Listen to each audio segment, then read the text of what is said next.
What are you doing in my swamp? Hello everybody, this is Ogre Boy, and I'm going to be doing my top 10 favorite movies of 2025. So since I brought this channel back, I wanted to go back and finish up some of the series that I had started and stuff, and over the last year or so, I had been doing my top 10 favorite movies of each year since I was born, and I hadn't done 2025 yet. I did do a top 25 on my other channel, Movie Talk with Robbie Parker, where it was my top 25 movies of the year and everything, and my top 10 list in that ranking has changed a lot since I did that video and everything. A couple movies moved into the top 10, a couple I had to take out and everything.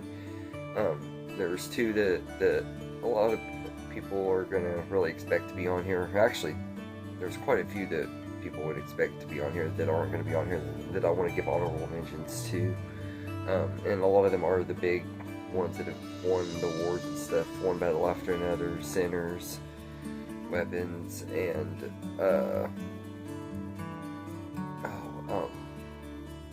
and I also wanted to give a shout out to the movie The Pickup with Eddie Murphy. I think that movie was very underrated. I just love that one, and I just couldn't fit it in my top 10 either. Everything. But if you want to see like all my favorite movies from the last year and everything, my top 25, just check out my other video. I'll try to leave a link in the description box. So I'm gonna go ahead and get going. Coming in at number 10 is Hard Eyes. I absolutely love this movie. I had watched it last year during the summertime, actually, because I missed it in theaters and stuff, so I watched it when I checked it out of the library, and I absolutely loved it. And then I rewatched it this year right before Valentine's Day, so that I could really watch it in the time period it's set in and stuff, and I enjoyed it even more the second time. This was an instant classic slasher whodunit movie that I really enjoyed. Jordana Brewster and Devon Sawa, they were just awesome in this movie, and everything. I love both of them and everything. They were two of my favorite actors growing up in the early 2000s and stuff. I loved her in movies like, of course, Fast and the Furious and Joyride, and Texas Chainsaw Massacre at the beginning. And she's been a lot of good stuff. And then, of course, Devon Sawa, he was in Final Destination and Ideal Hands, and the Stand music video. He was in a lot of good stuff. Casper. So I like both of them quite a bit and everything, and they were really good in this movie. All of the other cast were really good too. Mason Gooding especially. I think he's really got a likable charm. He kind of is playing Chad from the Scream movies. It feels like he's playing the same character, but I still like him in here and everything, and he really stood out. And I love that the movie feels like a romantic comedy with the slasher whodunit put in there and everything.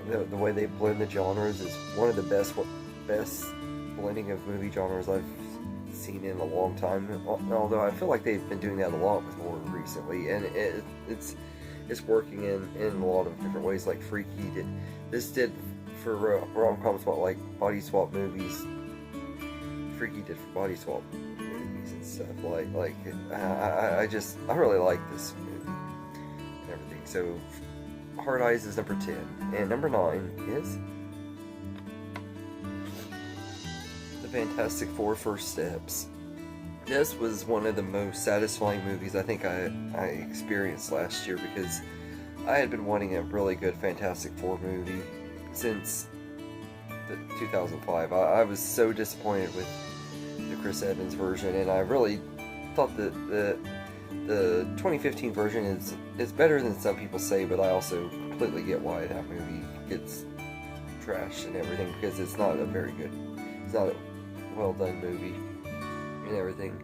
So I never felt like we've had a truly great Fantastic Four movie until this one, and this was a really good movie. I loved it. I thought the casting was great. Everybody were perfect in their roles and everything. I really especially liked Pedro Pascal and Vanessa Kirby. I thought they were really great, but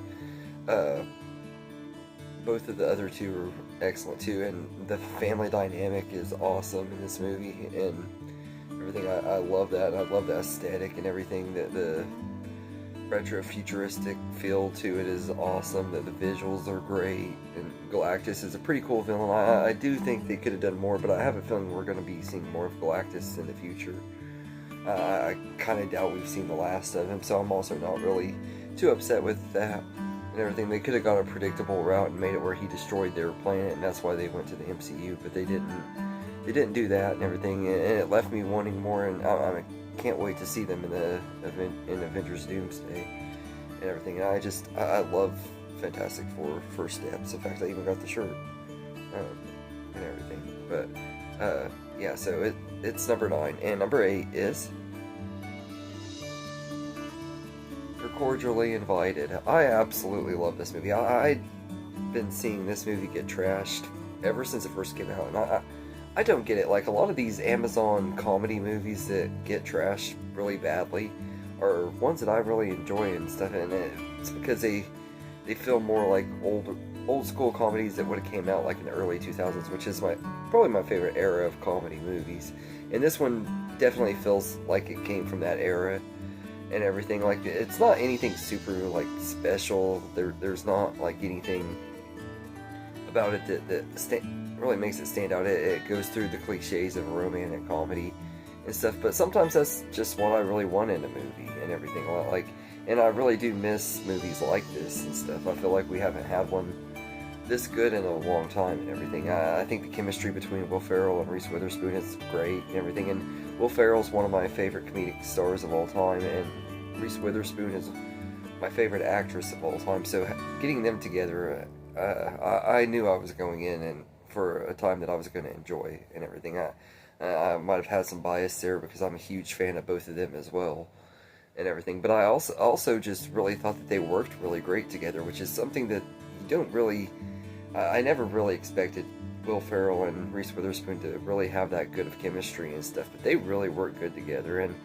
I really do wish that Reese Witherspoon would do more rom-coms with comedians and stuff, because this one and Four Christmases, both movies get trashed, but I like movies like those and everything, and I really like one like this movie. I think it's really underrated. Nicholas Stoller is one of my favorite comedic directors and everything too. I think that also plays a factor into it. Every movie he's done that I've seen, I've really loved and everything, so I don't have any reason to not love this movie because all the pieces are there and everything. So You're Cordially Invited is number 8, and number 7 is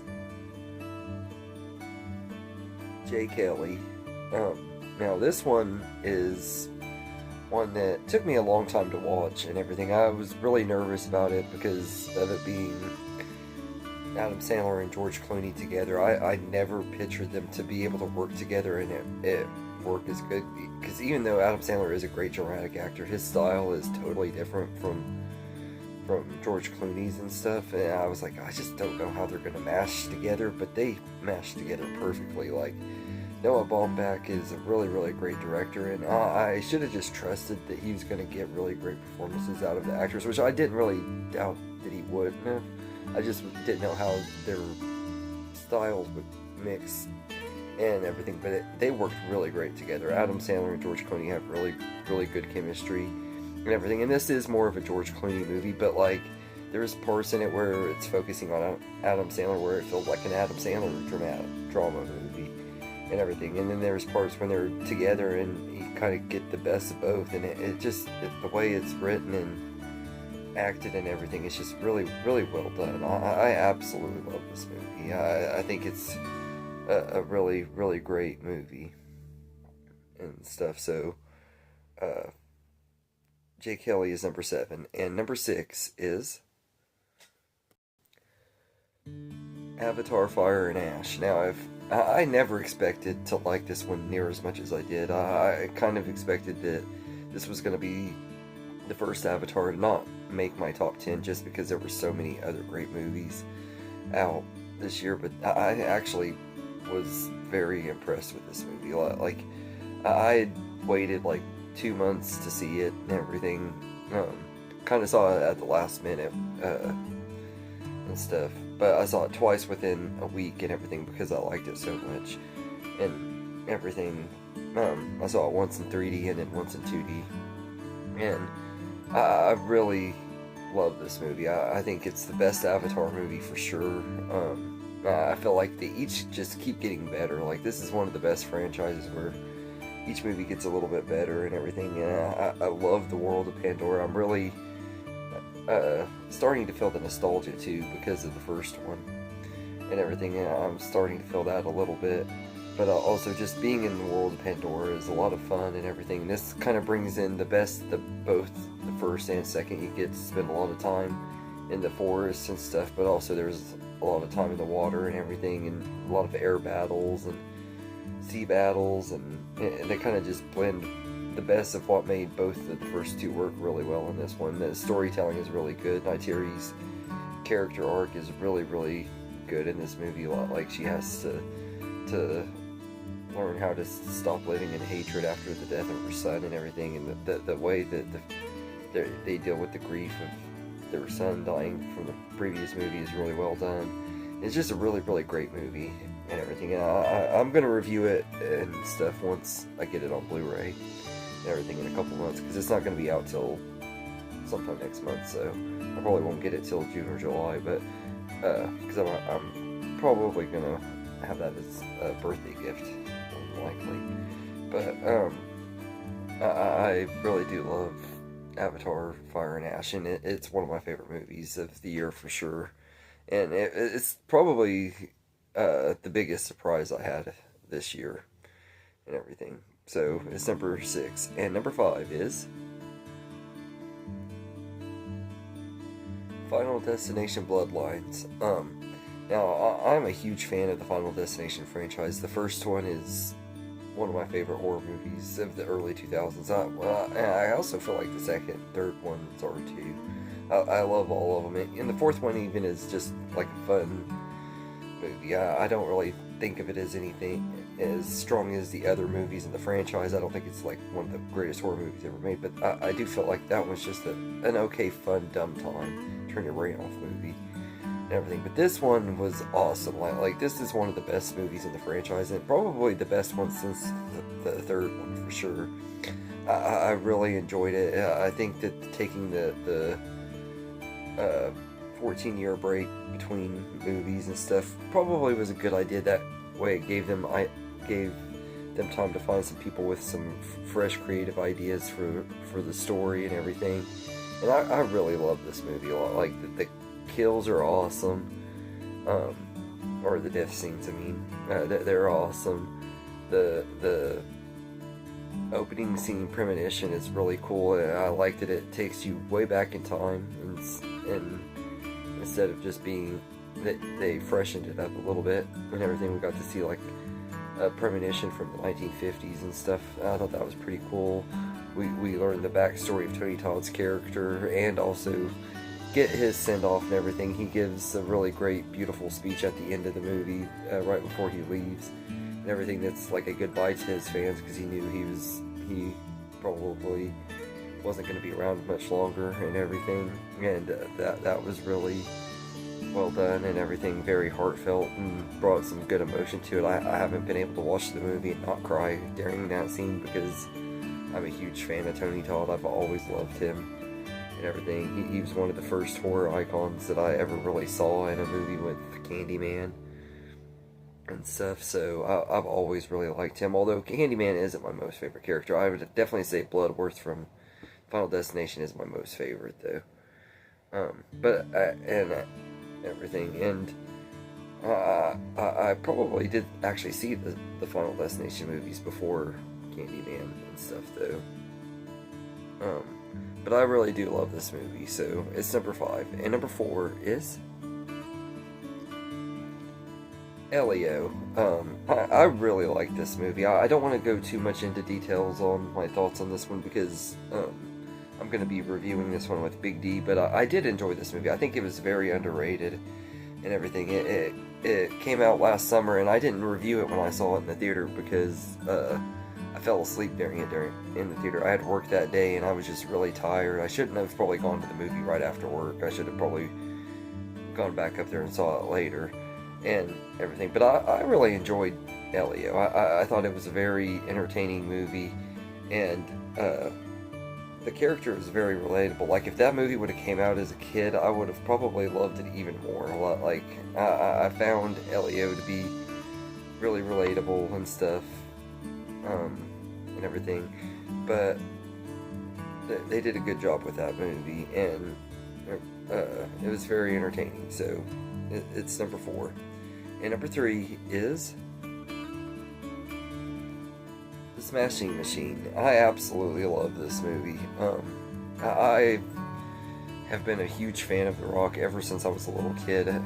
He's kind of been like one of my childhood heroes and stuff, like back in his wrestling days, and before he even started being in movies, I was a fan of him and everything. And I've been wanting him to try to make a career change and do a more serious role and everything, and he did this movie, and this movie is really, really good. I think it was very underrated. He gives easily the best performance of his career. I don't know if I'd say that The Smashing Machine is my favorite movie that The Rock is in, per se. I probably would say there's other movies that I enjoy better, but like, as far as his acting goes and everything, it's definitely his best performance, and everything. Not necessarily best movie, but best performance and everything. Emily Blunt is amazing in here too, and her chemistry with The Rock is awesome. They work very, very good together, and I really like them in here.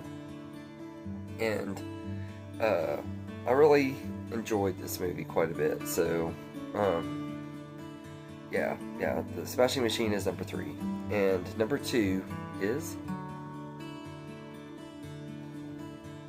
Wicked for Good.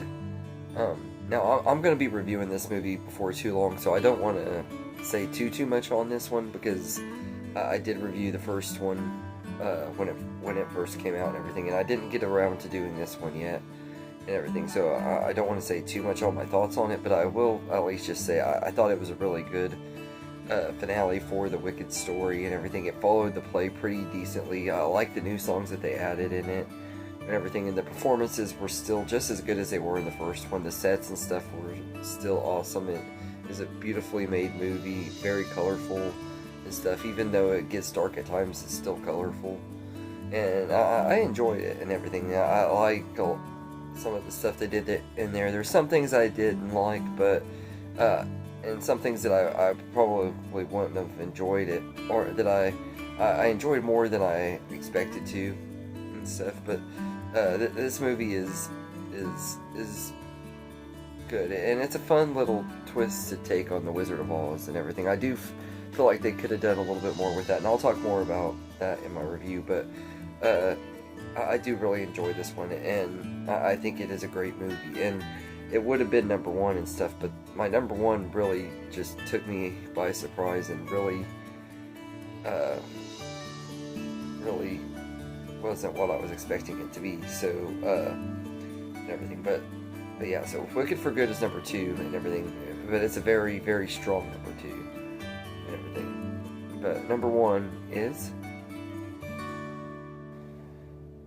Good Fortune. I absolutely love this movie. I did not expect this movie to be even close to as good as it was to me and everything. I had high hopes that I was going to enjoy it and everything. It's written and directed by Aziz Ansari, who I've always really liked and everything. And I haven't really seen a lot of his.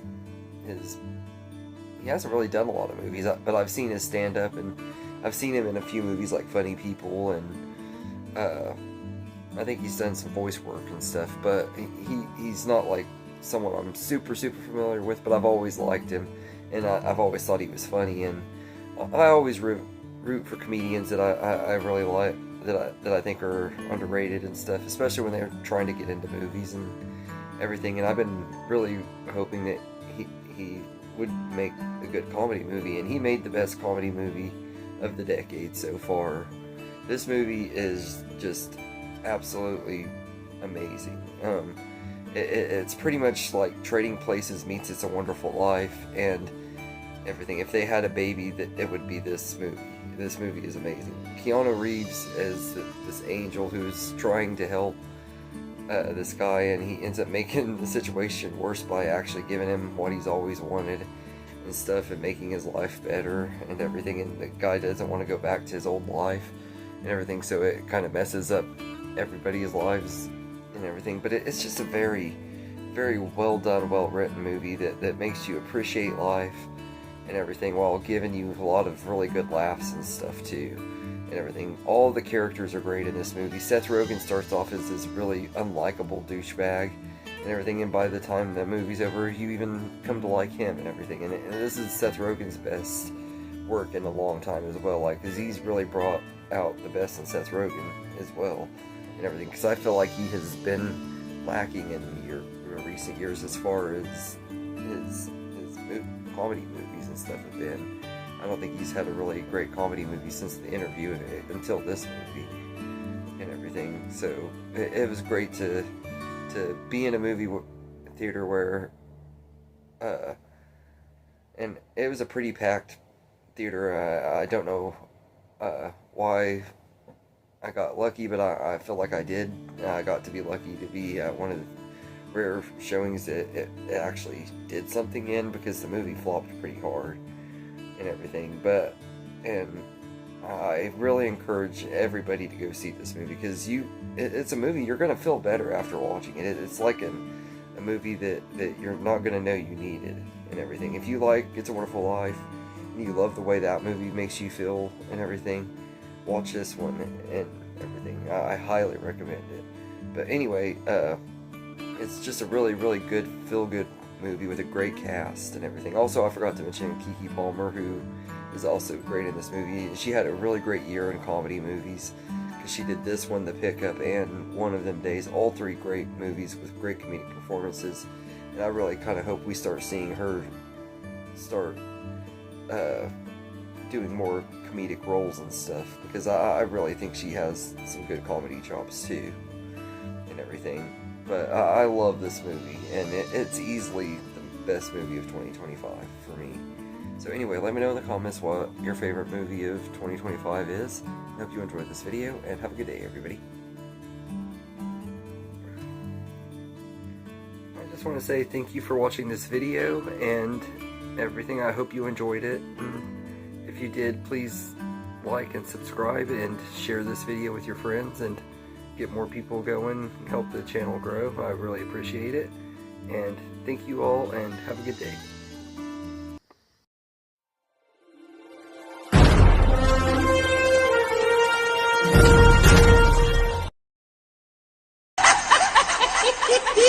Yeah.